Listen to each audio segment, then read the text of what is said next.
When we think about AI in the workplace, we've got this picture in our heads, right? A super efficient digital assistant just cranking out reports and writing code.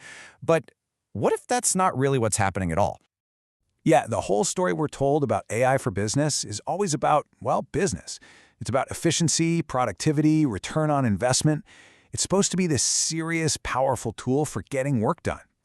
But what if that's only like half the story? Okay, get this. This is the number that just changes everything.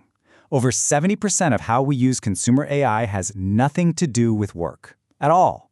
It's for our personal lives. Now, that's not just a small gap, right? That is a massive disconnect between what we think AI is for and what we're actually doing with it. So this brings us to the real questions we need to be asking. What are we really up to with these incredible tools? And, more importantly, how does all that time we spend on our personal stuff secretly shape AI's value in the professional world? All right, to really wrap our heads around this paradox, let's start with the business perspective. When a company shells out money for an AI tool, they're buying a capability. They want the AI to do things for them. And doing is the key word here. It's totally transactional. You give the AI a command, and it spits out a finished product. Write this email, generate that code, summarize this document for me. It's all about producing something tangible, something you can measure. And yeah, the data absolutely backs this up. When we look at only the work-related messages, a big majority, 56%, are all about doing.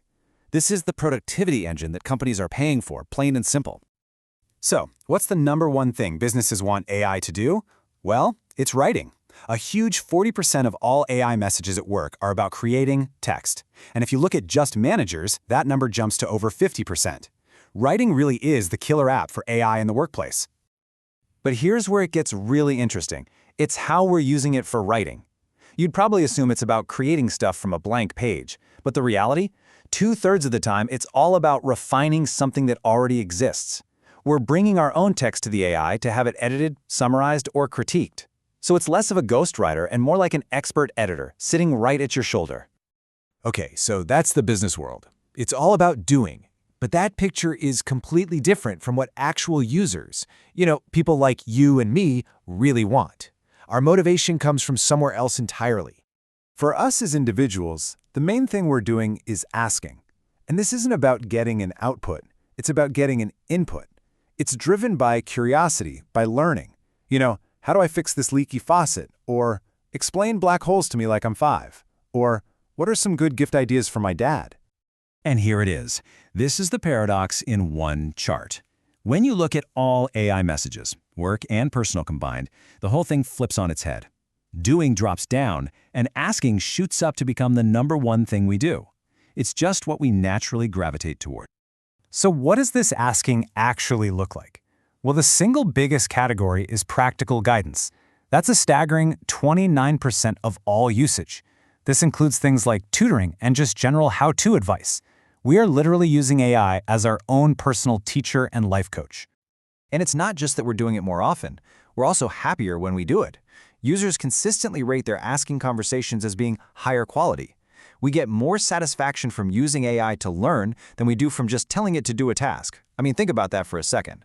Our most frequent and our most satisfying use of AI is personal. So we've got these two different worlds, right? The business world of doing and the personal world of asking. But the real aha moment comes when you realize these worlds aren't separate at all. In fact, they're deeply, deeply connected. So all that personal use, it's not some distraction from the real work of AI. It is the engine. It's the thing that drives our engagement, our comfort level, and our skill. It's the training ground. Let's think of it this way. Personal use is the playground. It's low stakes, you're just asking questions, learning things, getting creative. This is where you build the really crucial skills, like how to write a good prompt, how to iterate, how to trust the output, all without the pressure of a deadline or your boss looking over your shoulder. Then work use is the factory. It's high stakes and all about execution. And the skills you learned in the playground are exactly what make you effective in the factory. So the actual path to business value doesn't even start in the office. It starts at home. A user gets curious, asks a personal question, and has a great experience. That builds trust. Then, with that new trust and skill, they're willing and able to apply that AI to a much more complex, high-value work task.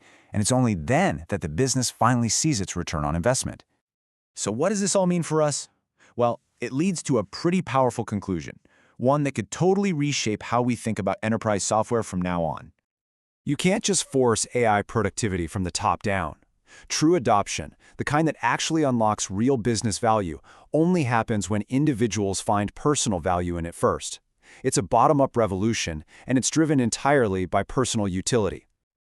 And what this really means is, if you want to build the next great enterprise tool, your goal can't just be to solve a business problem. Your goal has to be to become an indispensable part of someone's everyday life, both in and out of the office. You have to win the weekend to win the week. Which leaves us with a really provocative thought to chew on. If personal exploration is the real key to professional mastery, then maybe the best work tools of the future won't feel like work tools at all. Maybe they'll be designed for the weekend.